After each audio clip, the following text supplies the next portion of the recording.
Bismillahirrahmanirrahim. Students, the topic we are going to discuss is charged particles accelerators. This is the 26th lecture of nuclear physics. Charge particle accelerator क्या है? देखो, सबसे पहले तो accelerator क्या होते हैं? आप लोगों ने गाड़ी में ऑटोमोबाइल में देखते हो एक्सेलरेटर। एक्सेलरेटर होता है जो एक्सेलरेट करता है, जो ऑटोमोबाइल को एक्सेलरेट करता है। बिल्कुल इसी तरह चार्ज पार्टिकल एक्सेलरेटर्स ये वो मशीन्स हैं जो इलेक्ट्रोमैग्नेटिक फील्ड के जरिए चार्ज पार्टिकल को स्पीड अप करती हैं, और इतना स्पीड अप करती हैं कि वो एक बीम की शक्ल इख्तियार कर लेती हैं। यानी चार्ज पार्टिकल स्लो है, चूंकि वो चार्ज पार्टिकल फील्ड से उस पर असर तो होगा, लेकिन अगर हम फील्ड को इस तरह एडजस्ट करें कि चार्ज पार्टिकल जो है वो उस पर पॉजिटिव इफेक्ट हो, यानी वो स्पीड अप हो, तो हम कहेंगे ये एक एक्सेलरेटर है। तो एक्सेलरेटर ये वो डिवाइसेस हैं, वो मशीन्स हैं that are used to accelerate the charge particles. और जो वेल नोन, जो कॉमन, आप ये समझ लें हमारे कोर्स में जिनको हम most of the accelerator we will discuss in our course are Van de Graaff generator, cyclotron, synchrocyclotron, betatron, electron synchrotron and linear accelerator. तो ये एक्सेलरेटर्स हैं, ये एक्सेलरेटर्स के टाइप्स हैं जिनकी मदद से हम देखेंगे चार्ज पार्टिकल एक्सेलरेट कैसे होते हैं। तो इनमें जरा जो सिंपल है वो लीनियर एक्सेलरेटर है। So first we will discuss what is linear accelerator. Linear accelerator जैसे कि नाम से जाहिर है, ये लीनियर शेप में होगा और चार्ज पार्टिकल को एक्सेलरेट करेगा। लीनियर चार्ज पार्टिकल एक्सेलरेटर की डिटेल में जाने से पहले हम देखेंगे कि इन एक्सेलरेटर्स का फायदा क्या है। यानी अगर चार्ज पार्टिकल एक्सेलरेट हो जाता है तो हम क्या करेंगे? लेकिन चार्ज पार्टिकल अगर एक्सेलरेट होता है तो हम उससे बहुत से फायदे ले सकते हैं। हम चार्ज, आप लोगों ने देखा है ये न्यूक्लियर रिएक्टर्स में न्यूक्लियर रिएक्शन होता है और फास्ट मूविंग इलेक्ट्रॉन को बम्बार्ड किया जाता है यूरेनियम 235 पर, जिससे वो न्यूक्लियस डिसइंटीग्रेट होता है और large amount of energy emit होती है, और उस एनर्जी से हम वाटर को वेपराइज करते हैं और इससे हम उससे इलेक्ट्रिसिटी जनरेट करते हैं। तो अगर न्यूट्रॉन, अगर वो न्यूट्रॉन जो है वो एक्सेलरेट नहीं होता तो वो उतनी काइनेटिक एनर्जी गेन नहीं कर सकेगा कि जाके यूरेनियम के न्यूक्लियस को तोड़ सके। तो अगर हम यूरेनियम का न्यूक्लियस तोड़ना चाहते हैं तो हमें एक खास अमाउंट ऑफ काइनेटिक एनर्जी देना होगी न्यूट्रॉन को। बिल्कुल इसी तरह ये चार्ज पार्टिकल जो होते हैं, जैसे प्रोटॉन है, इलेक्ट्रॉन्स हैं, अल्फा पार्टिकल्स हैं, बीटा पार्टिकल्स, ये पार्टिकल जो हैं पॉजिट्रॉन है, इनके इनको जब स्पीड अप करते हैं तो हम इनकी बम्बार्डमेंट करते हैं न्यूक्लियस न्यूक्लियस पर, न्यूक्लियाई पर, और उससे ये हमें फायदा होता है कि हम न्यूक्लियस को डिसइंटीग्रेट करते हैं, जिससे हमें नए न्यूक्लियस हासिल होते हैं, एनर्जी मिलती है और न्यूक्लियर रिएक्शन की कंप्लीशन होती है। यानी आप अगर न्यूक्लियर रिएक्शन कोई कंप्लीट करना चाहते हैं तो आपको चार्ज एक्सेलरेटेड चार्ज पार्टिकल चाहिए, और ये एक्सेलरेट किससे होगा? चार्ज पार्टिकल एक्सेलरेटर से। इसके अलावा अगर आपको लोग रिसर्च में कोई मटेरियल आपके पास और आप उस मटेरियल की प्रॉपर्टीज जानना चाहते हो, तो फिर भी आप बम्बार्डमेंट करोगे पार्टिकल्स की उस मटेरियल पर, जिससे एक जो नई चीजें हैं उसके बारे में हमें पता चलेंगी। तो रिसर्च में या न्यूक्लियर रिएक्शन की कंप्लीशन में या एनर्जी गेन करने के लिए, न्यूक्लियस की डिसइंटीग्रेशन के लिए, एक न्यूक्लियस से दूसरा न्यूक्लियस हासिल करने के लिए, ये सब कुछ जो है ये these are all the applications of accelerators. तो लीनियर एक्सेलरेटर क्या है?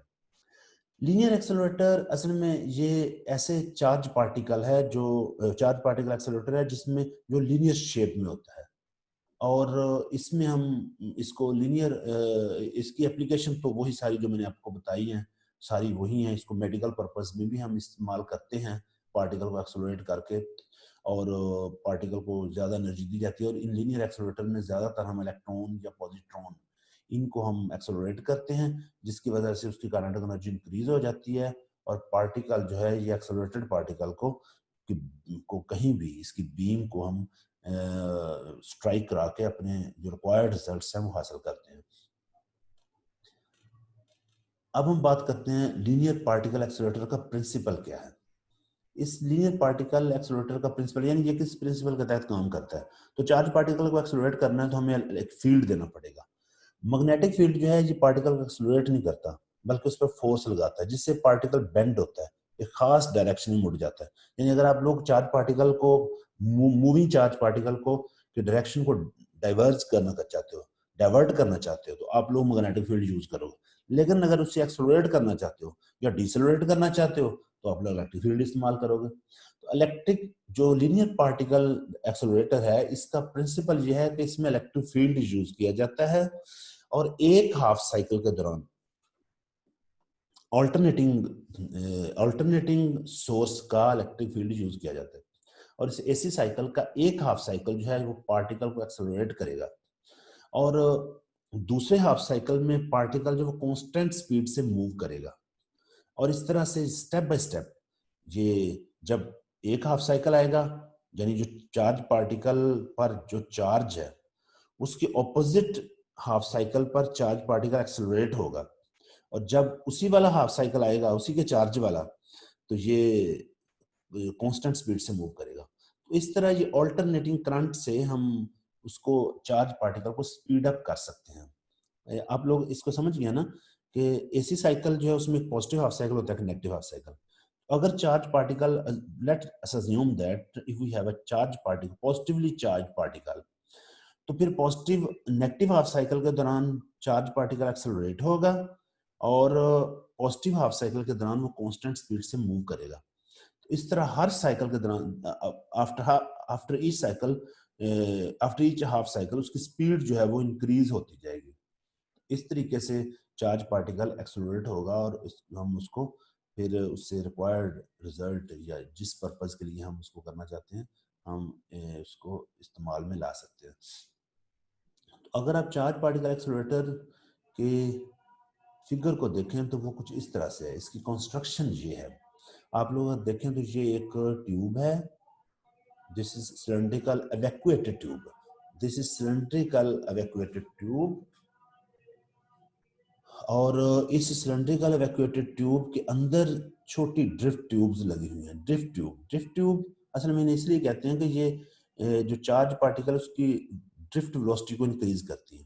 तो ये ड्रिफ्ट ट्यूब अंदर लगी हुई है छोटी, और ड्रिफ्ट ट्यूब में जो चीज नोट करने वाली ये है कि पहली, अगर लेफ्ट साइड पे देखें तो पहली ड्रिफ्ट ट्यूब की लेंथ स्मॉल है, उससे नेक्स्ट जो है उसकी लेंथ C1, यानी C1 की लेंथ स्मॉल, C2 की लेंथ जरा ज्यादा, C3 की उससे ज्यादा, C4 उससे ज्यादा, C5 उससे ज्यादा।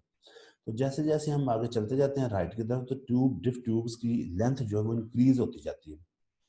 ये हम यहाँ पर पॉजिटिव सोर्स दे रहे हैं, पॉजिटिव सोर्स से ये पॉजिटिव चार्ज पार्टिकल जो है वो हम एक्सेलरेट करेंगे, पॉजिटिव आयन से उनको हम एक्सेलरेट करेंगे। यहाँ पर ये रेडियो फ्रीक्वेंसी ऑसिलेटर है जिसकी फ्रीक्वेंसी जो है वो with after some time change होती रहेगी।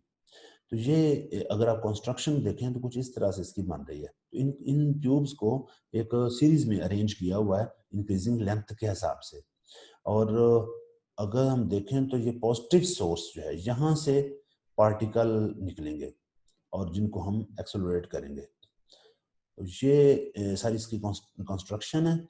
और अगर हम वर्किंग की तरफ आए तो पॉजिटिवली चार्ज पार्टिकल को हम एक्सेलरेट करना चाहते हैं, जो पॉजिटिव सोर्स से निकल रहे हैं पॉजिटिवली चार्ज पार्टिकल। जब पॉजिटिवली चार्ज पार्टिकल जब सोर्स से निकलेंगे तो अगर आप लोग इसको साथ साथ फिगर को देखें, पॉजिटिवली चार्ज पार्टिकल ने सोर्स से निकलना है, और जब हम रेडियो फ्रीक्वेंसी सोर्स जो है, अगर हम इस ऑसिलेटर को देखें तो ये ऑल्टरनेटिव, ये बहुत इंपॉर्टेंट चीज है जो नोट करने वाली है। रेडियो फ्रीक्वेंसी का एक टर्मिनल जो है वो एक ट्यूब के साथ अटैच है, यानी आप ये समझ लें कि ऑड ट्यूब्स के साथ रेडियो फ्रीक्वेंसी का सोर्स अटैच है, और दूसरा terminal even number of tubes के साथ अटैच है। तो ये बहुत इंपॉर्टेंट चीज है। पहली ट्यूब, पहली, तीसरी, पांचवी, सातवीं, इस तरह इनके साथ रेडियो फ्रीक्वेंसी का एक टर्मिनल और दूसरी, चौथी, छठी के साथ दूसरा टर्मिनल अटैच है। मतलब ये कि जब रेडियो फ्रीक्वेंसी का में जब सोर्स से साइकिल, हाफ साइकिल प्रोड्यूस होंगे तो पॉजिटिव हाफ साइकिल के दौरान एक even, for positive half cycle के दौरान अगर इवन ट्यूब्स पॉजिटिवली चार्ज हैं तो नेगेटिव हाफ साइकिल के दौरान उस वक्त, और नेगेटिव हाफ साइकिल के दौरान दूसरी ट्यूब्स जो हैं वो नेगेटिवली चार्ज होंगे। तो ये इस तरीके से हम इनको अरेंज किया हुआ है कि एक इवन ट्यूब एक टर्मिनल के साथ अटैच है और ऑड ट्यूब्स एक टर्मिनल के साथ अटैच है। तो जब सोर्स से चार्ज पार्टिकल प्रोड्यूस होंगे अब हम अज्यूम कर लेते हैं कि चार्ज प्रोड्यूस हो रहा है पॉजिटिव सोर्स से, और वैसे भी ये पॉजिटिव सोर्स है, पॉजिटिव सोर्स जो है उसमें पॉजिटिव आयन प्रोड्यूस करेंगे। तो पहली ट्यूब जो है, अगर उस वक्त रेडियो फ्रीक्वेंसी का नेगेटिव हाफ साइकिल जो है वो C1 जो है वो इस वक्त नेगेटिव टर्मिनल पर है के साथ अटैच है, तो क्या होगा, ये चार्ज पार्टिकल जो सोर्स से प्रोड्यूस हो रहा है वो एक्सेलरेट होगा और C1 ट्यूब की तरफ दौड़ेगा। जो ही वो C1 पर पहुंचेगा, उसी वक्त रेडियो फ्रीक्वेंसी को हमने इस तरीके से सेट किया हुआ है कि चार्ज पार्टिकल जब C1 पर पहुंचेगा तो रेडियो फ्रीक्वेंसी का जो पोलैरिटी है वो चेंज हो जाएगी, वो नेगेटिव से पॉजिटिव हो जाएगी, और जब पॉजिटिव होगी तो चार्ज पार्टिकल्स और ट्यूब के अंदर एंटर हो चुका होगा। लिहाजा जब तक रेडियो फ्रीक्वेंसी इसको का टर्मिनल पॉजिटिव टर्मिनल, यानी ट्यूब C1 जो है वो पॉजिटिव टर्मिनल के साथ रहेगी, पॉजिटिव हाफ साइकिल के दौरान चार्ज पार्टिकल ट्यूब के अंदर कांस्टेंट वेलोसिटी से मूव करेगा, क्योंकि जब ये सिलेंड्रिकल ट्यूब के बाहर पॉजिटिव टर्मिनल के साथ अटैच है तो चार्ज पार्टिकल पर कोई इफेक्ट नहीं होगा और वो यूनिफॉर्म स्पीड से मूव करता रहेगा। लेकिन जो ही वो एग्जिट होगा ट्यूब C1 के दूसरे सिरे से, उसी वक्त रेडियो फ्रीक्वेंसी की पोलैरिटी चेंज हो जाएगी, और पोलैरिटी चेंज होगी तो ये ट्यूब जो है वो नेगेटिव, ये C2 ट्यूब जो है वो C2 ट्यूब वो नेगेटिव टर्मिनल नेगेटिव पर आ जाएगी, और इस तरीके से चार्ज पार्टिकल फिर एक्सेलरेट होगा और दौड़ेगा ट्यूब C2 की तरफ।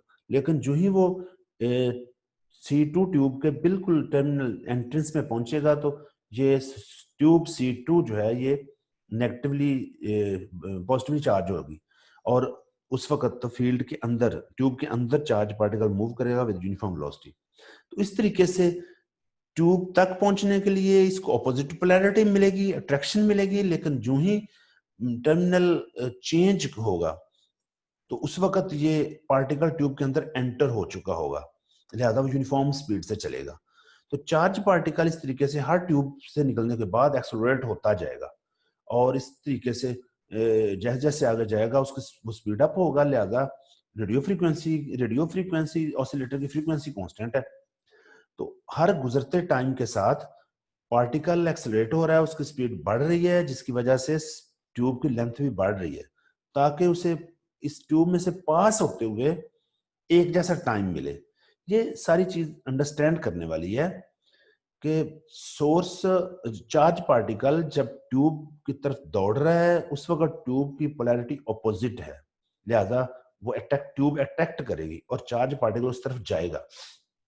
लेकिन जो ही वो ट्यूब के एंट्रेंस पर पहुंचेगा तो पोलैरिटी चेंज हो जाएगी, उस वक्त वो एंटर हो चुका होगा और अंदर फील्ड नहीं होगा, जिसकी वजह से चार्ज पार्टिकल कांस्टेंट स्पीड से मूव करेगा, और जो ही वो ट्यूब से बाहर आएगा उसे नेक्स्ट ट्यूब की ऑपोजिट पोलैरिटी मिलेगी, और इस तरह वो एक्सेलरेट होता हुआ आगे बढ़ता जाएगा। तो आप लोग समझ सकते हैं कि जैसे जैसे नंबर ऑफ ट्यूब्स हम सीरीज में बढ़ाते जाएं वैसे वैसे पार्टिकल एक्सेलरेट होता जाएगा।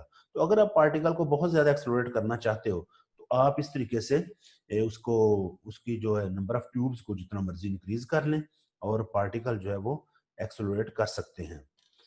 तो इस तरीके से चार्ज पार्टिकल को हम लीनियर, अब जरा देखें इस लीनियर चार्ज पार्टिकल, इसे लीनियर एक्सेलरेटर क्यों कहते थे, क्योंकि इसमें चार्ज पार्टिकल को किसी तरह मुड़ना नहीं पड़ता बल्कि लीनियरली मूव करते हुए स्पीड अप होता है। तो लीनियर मोशन के दौरान इसका एक्सेलरेशन बढ़ता है, इसका एक्सेलरेट होता है, इसलिए हम इस डिवाइस को लीनियर एक्सेलरेटर कहते हैं। This is very simple accelerator that is used to accelerate the charge particle, और चार्ज पार्टिकल को ये एक्सेलरेट भी लीनियरली करता है। देखो अगर आप चार्ज पार्टिकल को बेंड करोगे फील्ड के अंदर, उसको उसकी डायरेक्शन को चेंज करोगे तो आपको फोर्स लगाना पड़ेगी।